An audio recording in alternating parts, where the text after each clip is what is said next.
Might past form of मे, यानी might क्या है, इस मे का पास्ट फॉर्म है। फिर यहां पर देखो could, past form of can. Could तो जा सका खा सका, इसका तो यूज़ ठीक है, हिंदी सेंटेंस जा सका खा सका पास्ट सिचुएशन का रहेगा, यूज़ करेंगे। सेम टाइम इसको भी जरा समझे, ये what exactly I wish to say to all of you is कि पास्ट फॉर्म ऑफ कैन, ये कुड क्या है, पास्ट फॉर्म ऑफ कैन। कैसे, यहाँ आओ, पहले तो एक बात जानो, there is a rule that goes like this.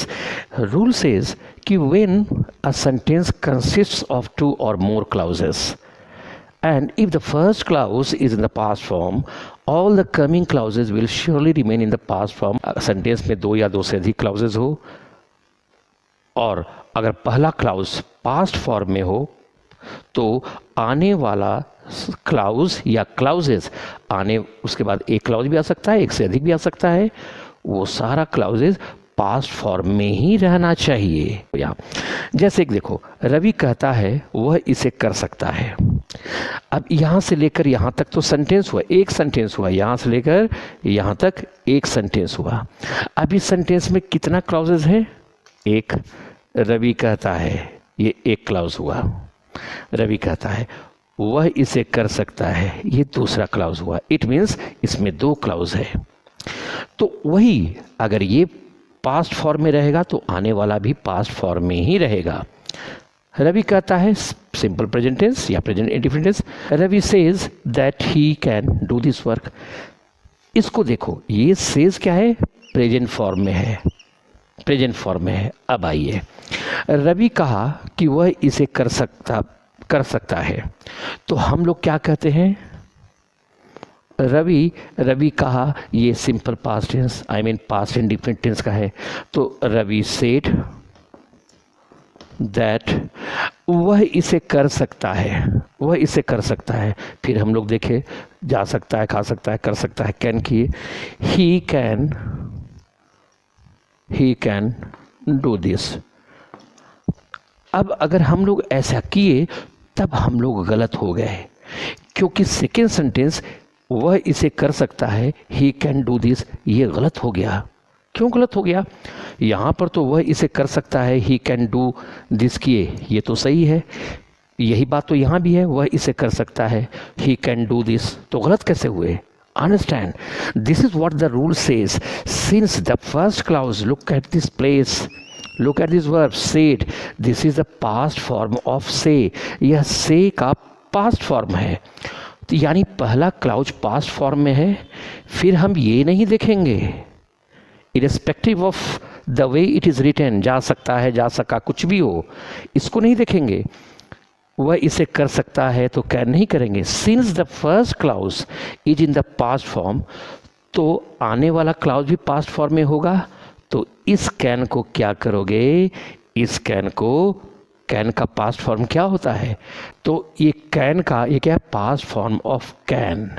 चूंकि कैन का पास्ट फॉर्म कुड होता है तो फर्स्ट पास्ट फॉर्म में, तो यहाँ भी पास्ट फॉर्म ही लगेगा। आने वाला क्लाउज ये पास्ट फॉर्म में है और आने वाला क्लाउज ये है, तो इसमें भी पास्ट फॉर्म ही रहेगा।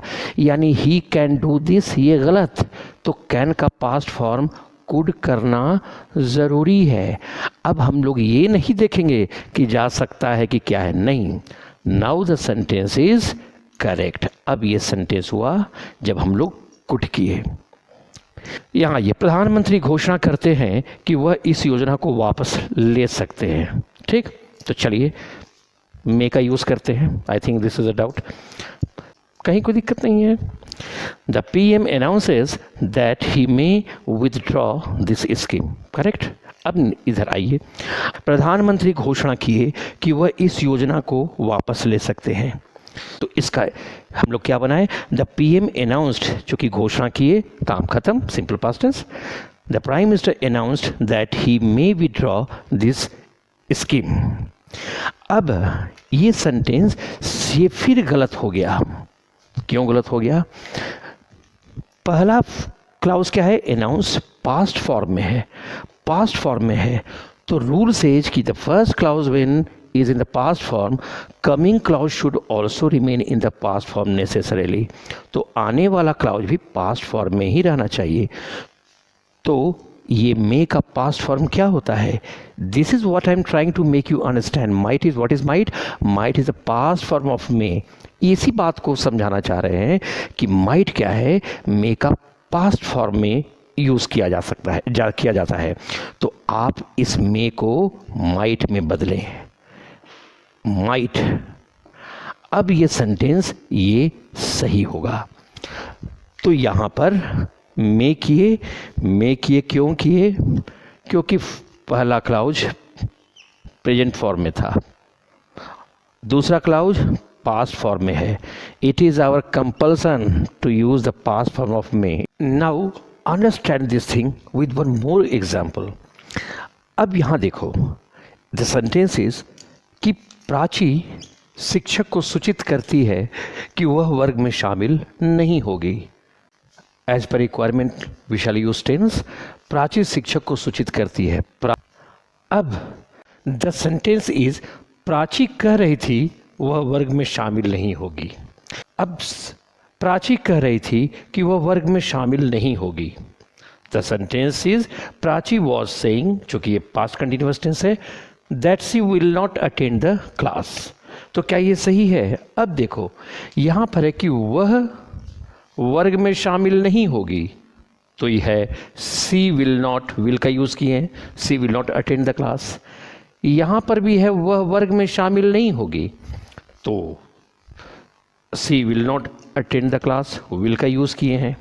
But this sentence will be wrong. ये गलत हो जाएगा. क्यों? This is what the rule says कि सेंटेंस का पहला क्लाउज अगर पास्ट फॉर्म में है तो आने वाला क्लाउजेज भी या आने वाला सिंगल क्लाउज भी जो रहेगा वो पास्ट फॉर्म में ही रहेगा. तो विल क्या है? विल का पास्ट फॉर्म क्या है? यहाँ देखो, विल का पास्ट फॉर्म, ये विल तो है, जाएगा जाएगी. अब वुड क्या है? ये past form of will. Will का पास्ट फॉर्म ये वुड है. इसलिए इस विल को हमें हटाना ही होगा. Will have to remove this. In the place of will we should write would. This is what we have to learn.